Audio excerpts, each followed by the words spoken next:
ప్రజాగళం కొవ్వూరు ఎన్నోసార్లు వచ్చాను కానీ మా ఆడబిడ్డల ఉత్సాహం చూస్తా ఉంటే నా జీవితంలో ఎప్పుడూ చూడని ఉత్సాహం చూస్తున్నాను. యువత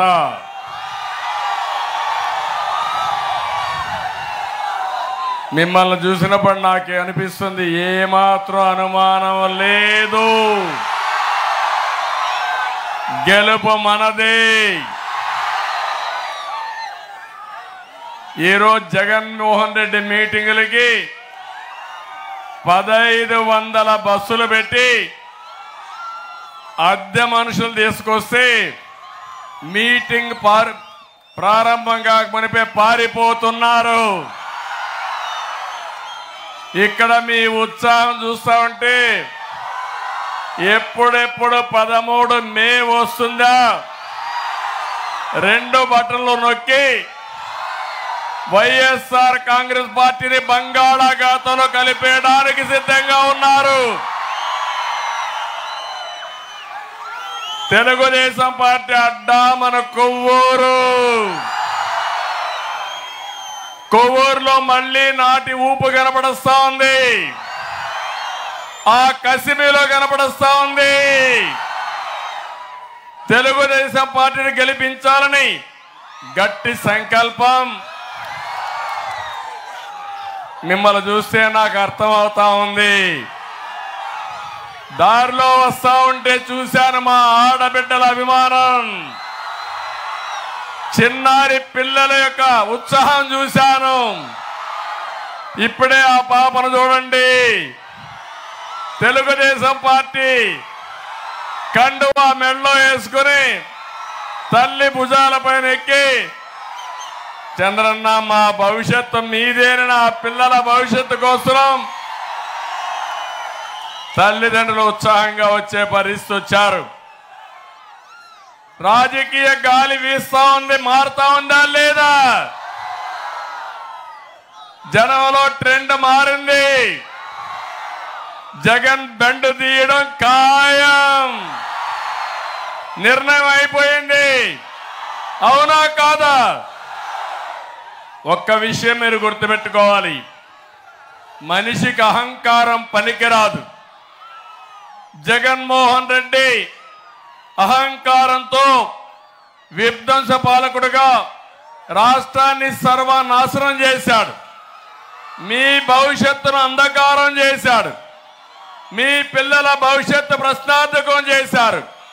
అలాంటి చిన్న పిల్లల పెద్ద అయితే ఇక్కడ ఎడారిగా మిగిలిపోతుంది, ఆంధ్రప్రదేశ్ శ్మశానంగా మిగిలిపోతుంది. అందుకే మిత్రపక్షాలతో వచ్చాం, కూటమిగా ఒక జట్టు కట్టాం. జనసేనకులకు అందరికీ విజ్ఞప్తి చేస్తున్నా, జనసేనకులు హుషారుగా ఉండండి. ఈరోజు మీరు ఒకసారి చూస్తే పవన్ కళ్యాణ్ గారు మొట్టమొదటి నుంచి చెప్తున్నాడు, ప్రజల కోసం వచ్చిన మనిషి పవన్ కళ్యాణ్ గారు. అవునా కాదా?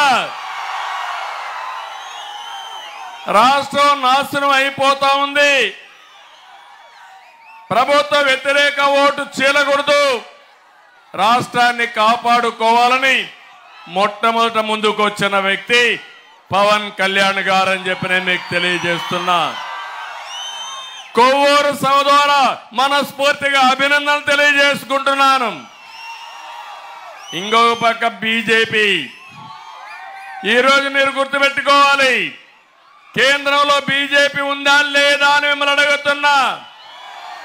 మళ్ళీ వచ్చే పార్టీ బీజేపీని అవునా కాదా అని మిమ్మల్ని అడుగుతున్నా.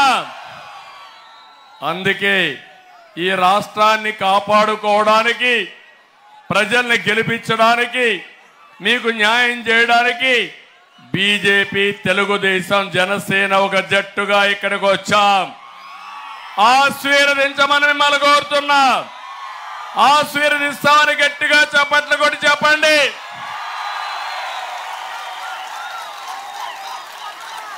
ఈ పార్లమెంట్ లో బీజేపీ అభ్యర్థి ఎంపీగా పోటీ చేస్తున్నారు పురంధేశ్వరి గారు. జనసేన అభ్యర్థులు ఇద్దరు పోటీ చేస్తున్నారు. రాజానగరం ఏ నియోజకవర్గం, ఇంకోటి నిడదవోలు, కడవ 5 ఇంకొక సీటు బీజేపీకి ఇచ్చాం కానీ అది ఇంకా డిసైడ్ కాలేదు. కడవ సీట్లు తెలుగుదేశం పార్టీ పోటీ చేస్తున్నాం. ఏం తమ్ముళ్ళు హుషారుగా ఉన్నారా అని మిమ్మల్ని అడుగుతున్నా. నేను మిమ్మల్ని అందరినీ చైతన్యవంతులు చేయడానికి వచ్చాను. మీ ఉత్సాహం చూస్తే నన్ను ఉత్సాహపరచడానికి మీరు ఇక్కడికి వచ్చారు. చంద్రన్న సాగిపో, మీ ఎంట మేము ఉన్నామని సంఘీభావానికి వచ్చిన మీ అందరికీ పేరు పేరున మనస్ఫూర్తిగా నమస్కారాలు. మీరెట్టయితే ఎండ కూడా లెక్క పెట్టుకోరు, నేను కూడా ఎండ వాన ఏమీ లెక్క పెట్టుకోవడం లేదు. మీకోసం, మీ బిడ్డల కోసం పనిచేసే కూటమికి మద్దతు ఇస్తామని మరొక్కసారి మీ అందరి అభిమానం చూపించాల్సిందిగా కోరుకుంటున్నా. తమ్ముళ్ళు, ఆడబిడ్డలు, జగన్ రెడ్డికి శవ రాజకీయాలు చేయడం అలవాటు, అవునా కాదా? వైసీపీ డిఎన్ఏలోనే శవ రాజకీయం ఉంది. వాళ్ళ వారసత్వమే శవ రాజకీయం. ఎవరైనా మంచి పని చేసి నాకు ఓటేమని అడుగుతారు. కొంతమంది మనుషులు చంపేసి దండేసి ఎదుటి వాళ్ళ పైన పెట్టి ఓటు అడిగే దుర్మార్గుడు ఈ జగన్మోహన్ రెడ్డి. అవునా కాదా? అవునా కాదా? అవునా కాదా? వీళ్ళ తండ్రి చనిపోయాడు హెలికాప్టర్ యాక్సిడెంట్ లో. ఏం తమ్ముళ్ళు, హెలికాప్టర్ యాక్సిడెంట్ చనిపోతే ఏమన్నాడు ఆ రోజు? మా తండ్రిని చంపేశారన్నాడా లేదా? రిలయన్స్ అధినేత చంపాడు అన్నాడా లేదా? వాళ్ళ షాపుల మీద దాడి చేశాడా లేదా? మళ్ళీ అదే రిలయన్స్ అధినేతకు ఒక ఎంపీ సీట్ ఇచ్చాడా లేదా తమ్ముళ్ళు అని అడుగుతున్నా. ఇచ్చాడా లేదా? ఇచ్చుంటే చేతులు తప్పట్లు కూడా చెప్పండి, ఇచ్చాడని ఆమోదయోగ్యంగా. 2014లో తండ్రి లేని బిడ్డ ఓటేమని అడిగాడా లేదా? అడిగాడా లేదా? మీరప్పుడు నమ్మల. రాష్ట్రం విడిపోయింది, నీకు అనుభవం లేదు. చంద్రబాబు నాయుడు అయితేనే హైదరాబాద్ని అభివృద్ధి చేశాడు. మళ్ళీ రాష్ట్రం కోసం ఆయన తప్ప మాకెవ్వరూ వద్దని ఆ రోజు ఓట్లేసిన మిమ్మల్ని అందరినీ మనస్ఫూర్తిగా అభినందిస్తున్నా. 2019 వచ్చింది, మళ్ళా శవ రాజకీయం పైకి వచ్చింది. ముందు కోడికత్తి డ్రామా, ఆ తర్వాత బాబాయి గొడ్డలి వేటు. జగన్మోహన్ రెడ్డి ఇప్పుడైనా చెప్పు, ఊకిండి బాబాయ్, ఊకిండి బాబాయ్, ఊకిండి బాబాయ్. మీకందరూ తెలుసు కదా? తెలియని వాళ్ళు ఎవరైనా ఉన్నారా? తెలుసు అంటే చేలిపైకి ఎత్తండి. 2019లో శవ రాజకీయం చేసి మా నాన్న చనిపోయాడు, ఉన్న ఒక బాబాయిని కూడా చంపేశారని చెప్పాడా లేదా? నారాసుర రక్త చరిత్రని చెప్పాడా లేదా? దుర్మార్గుడు. ఎన్నికలైనాయి, ఇప్పుడు వాళ్ళ చెల్లి అడుగుతా ఉంది, అడిగిందా లేదా? రక్తంతో మునిగిపోయినటువంటి వైసీపీకి ఓటేయిద్దని చెప్పిందా లేదా అని మిమ్మల్ని అడుగుతున్నా. సమాధానం చెప్పాలా లేదా? హత్యలు చేసేవాళ్ళు మీకు కావాలా? శవ రాజకీయాలు చేసేవాళ్ళు మీకు కావాలా అని మిమ్మల్ని అడుగుతున్నా. ఇంకొక పక్క 2019 అయిపోయినాక 24 వచ్చింది, మళ్ళా శవాల కోసం ఎదుగుతా ఉంది. అవునా కాదా అని మిమ్మల్ని అడుగుతున్నా. తమ్ముళ్ళు, వృద్ధులకి వితంతువులకి అందరికీ పింఛన్లు ఇచ్చినది ఏ పార్టీ? మొట్టమొదటిసారిగా 35 రూపాయల పింఛన్తో ప్రారంభించింది నందమూరి తారక రామారావు గారు. 2014లో ఆర్థిక ఇబ్బందులున్నా 200 రూపాయలు 2000 చేసిన పార్టీ ఏ పార్టీ అని మిమ్మల్ని అడుగుతున్నా. 10 రెట్లు పెంచానా లేదా? పింఛన్లు పెంచానా లేదా? ప్రాంప్ట్ గా ఇచ్చామా లేదా? దుర్మార్గుడు వచ్చి 1000 రూపాయలు ఇచ్చాడు. నేనుంటే మొదటి నెలలో 1000 రూపాయలు పెంచేవాడిని. 250 పెంచుకుంటూ పోతానని ముక్కుతూ మూలుగుతూ మొన్న 3000 చేసిన దుర్మార్గుడు ఈ జగన్మోహన్ రెడ్డి. అవునా కాదా తమ్ముళ్ళు? మీరు చెప్పండి. 1000 రూపాయలు ఇచ్చి 1,00,000 సార్లు చెప్పాడు ఇంటింటికి పోయి. అవునా కాదా? అబద్ధాలు కూడా చెప్పాడు. నేను ఇవ్వలేదంట 2000, ఈయన ఇచ్చాడంట. అబద్ధాలు కోరి జగన్మోహన్ రెడ్డి. తమ్ముళ్ళు నిన్న చూడండి, వాలంటీర్ వ్యవస్థ ఉంది. నేను వాలంటీర్ వ్యవస్థకు వ్యతిరేకం కాదు. ఒక రాజకీయ పార్టీకి పనిచేస్తే మీ దగ్గర వసూలు చేసిన ట్యాక్సెస్ తో జీతాలు తీసుకుని 5,000 తీసుకుని వైఎస్ఆర్ కాంగ్రెస్ పార్టీకి పనిచేయడం న్యాయమా అని మిమ్మల్ని అడుగుతున్నా. న్యాయమా అని మిమ్మల్ని అడుగుతున్నా. ఆ మాట నేను చెప్పాను. మిమ్మల్ని తీసేయం, మీరుంటారు, మీ వ్యవస్థ కొనసాగిస్తాం. కానీ మీరు ఏ రాజకీయ పార్టీకి సపోర్ట్ చేయొద్దండి. ప్రభుత్వ సేవల్ని ప్రజలకు అందించండి. మేము సిద్ధంగా ఉన్నామని చెప్పాను. చెప్పానా లేదా అని మిమ్మల్ని అడుగుతున్నా. ఎన్నికల కమిషన్ ఏం చెప్పారు? ఈ ఎన్నికలు అయ్యే వరకు వీళ్ళు ఎక్కడ కూడా ఇంటర్వ్యూని కాకూడదు, ఒక రాజకీయ పార్టీకి వంతన పాడకూడదు, దూరంగా ఉన్నామని చెప్పారు. తమ్ముళ్ళు, అక్కడి నుంచి శవ రాజకీయాలు బయలుదేరాయి. జగన్మోహన్ రెడ్డి అంటే ముసలి వాళ్ళని చంపేయాలని కక్ష కట్టాడు. పండు టాకు లాంటి ముసలి వాళ్ళని వీళ్ళ కోసం నేను ఒకే మాట చెప్పాను. మీ పిల్లలు మిమ్మల్ని చూసుకోకపోయినా మీ ఇంటికి ఒక పెద్ద కొడుకుగా ఉంటా, పెద్దవాళ్ళకు అండగా ఉంటానని చెప్పాను. పెద్ద కొడుకుగా ఉంటానని చెప్పి 5 ఏళ్లు 1000-2000 రూపాయలు పెంచినిచ్చిన పార్టీ తెలుగుదేశం పార్టీ. అన్నా క్యాంటీన్ పెట్టి పేదవాళ్ళందరికీ 5 రూపాయలకే పూటకు భోజనం పెట్టిన పార్టీ తెలుగుదేశం పార్టీ.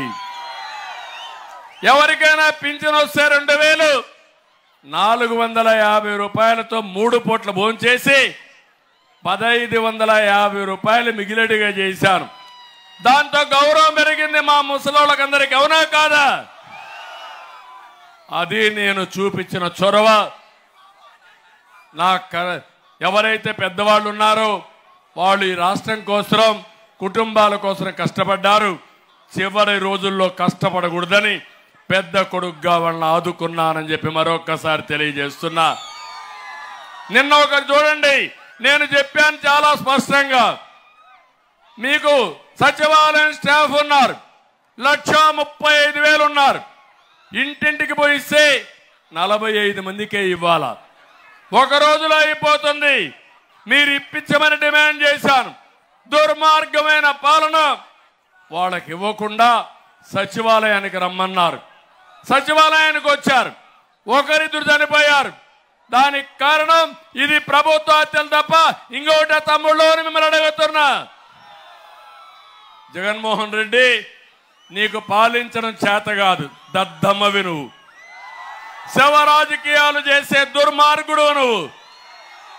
నీకు చేతనైతే ఎవరిని చంపకుండా పింఛన్లయ్యి, నీకు చేత కాకపోతే నువ్వు దిగిపో. 1 నిమిషంలో 1 గంటలో ఎందుకు డిస్ట్రిబ్యూట్ కావో ఇంటి దగ్గర నేనే చూస్తా.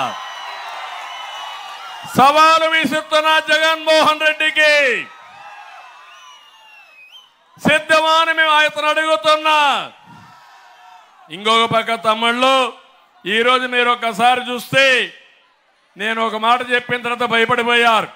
ఒకవేళ నువ్వు పింఛన్లు ఇవ్వకపోతే, మొదటి రోజున ఇవ్వకపోతే నేను వస్తానే ఈ నెల నుంచే 4,000 రూపాయలు పింఛన్లు ఇస్తానని చెప్పాను. దాంతో భయపడిపోయాడు జగన్మోహన్ రెడ్డి. నిన్న డబ్బులు రిలీజ్ చేశాడు జగన్మోహన్ రెడ్డి. ఈరోజు 75-80% ఇచ్చారు. ఈ బుద్ధి జ్ఞానం మొన్నేమైంది జగన్మోహన్ రెడ్డి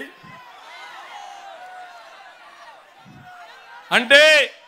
ఇంకొకటి చూశాను నేను, ఒక అడగానే జగన్మోహన్ రెడ్డి ఇంకొక రోజు చేస్తుంటే నేరుగా శవాన్ని తీసిపి వాళ్ళ ఇంట్లోనే పుట్టేవాడిని. అప్పుడు బుద్ధి వచ్చేది. చంపే హక్కు నీకు లేదు. నువ్వు ప్రభుత్వంలో ఉన్నావు, బాధ్యత నీది, ప్రశ్నించే హక్కు నాది. నువ్వు తప్పు చేస్తే నిలదీస్తా, ఇంకా తప్పు చేస్తే ప్రజా సహకారంతో భూస్థాపితం చేస్తాం తప్ప వదిలిపెట్టాం. తమిళ్లో నాకు అనిపిస్తుంది శవ రాజకీయాలు చేసే జగన్మోహన్ రెడ్డి ఫ్యాను ఆగిపోయింది. తిరిగే పరిస్థితి లేదు. ఫ్యాన్ ని ముక్కలు చేయడానికి మీరు సిద్ధంగా ఉన్నారు. కాబట్టి లాభం లేదు. కాబట్టి గొడ్డలు తెచ్చుకో జగన్మోహన్ రెడ్డి. నీ సింబల్ గొడ్డలు పెట్టుకో. గొడ్డలు చూసి బెదిరిస్తున్నావు, గొడ్డలతో రాజకీయం చేస్తున్నావు, రాష్ట్రాన్ని సర్వనాశనం చేశావు. అందుకే సవాలు విసురుతున్నా. నీకు చేతనైతే ఆ గొడ్డలు పెట్టుకోగాని ఈ రాష్ట్రాన్ని శ్మశానం చేయొద్దు, వల్లకాడు చేయొద్దని మరొక్కసారి ఈ ముఖ్యమంత్రికి హెచ్చరిస్తున్నా. నేను అడుగుతున్నా ఇక్కడ మిమ్మల్ని అందరినీ, ఏ ఒక్క వర్గమైనా బాగున్నారా తమిళ్ళు? ఎవరైనా ఆనందంగా ఉన్నారా అని మిమ్మల్ని అడుగుతున్నా. రైతులు మీరు ఆనందంగా ఉన్నారా? రైతు కూలీలు మీరు ఆనందంగా ఉన్నారా? ఆడబిడ్డలు ధరలు పెరిగి మీరు ఆనందంగా ఉన్నారా? ఎస్సీలు మీరు ఆనందంగా ఉన్నారా? బీసీలు మీరు ఆనందంగా ఉన్నారా? ఎవ్వరూ ఆనందంగా లేరు. ఒక్క ఎగ్జాంపుల్ చెప్తున్నా, అన్ని చెప్పలేం కాబట్టి కొన్ని చెప్తున్నా. కొవ్వూరు ఇది రిజర్వ్డ్ కాన్స్టిట్యున్సీ, ఎస్సీ కాన్స్టిట్యున్సీ. ఇక్కడ వెంకటేశ్వరరావు సౌమ్యుడు, లాయరు, ప్రజాసేవ చేయడంలో దిట్ట, మీకెప్పుడూ అందుబాటులో ఉంటాడు. అలాంటి వ్యక్తిని ఇక్కడ పెట్టాం. ఇక్కడుండే దళిత సోదరమణులు అడుగుతున్నా, 5 ఏళ్ళు జగన్మోహన్ రెడ్డి పరిపాలన ఎవరికైనా ఎలాంటి లాభం జరిగిందా తమ్ముళ్ళు అని మిమ్మల్ని అడుగుతున్నా. నా ఎస్సీలు అంటూనే జగన్ దళితుల్ని గొంతు కోసేస్తున్నాడు, వారికి తీరని ద్రోహం చేశాడు. మీరందరూ ఎన్నికరండి, మీరు ఎన్నికొచ్చాను.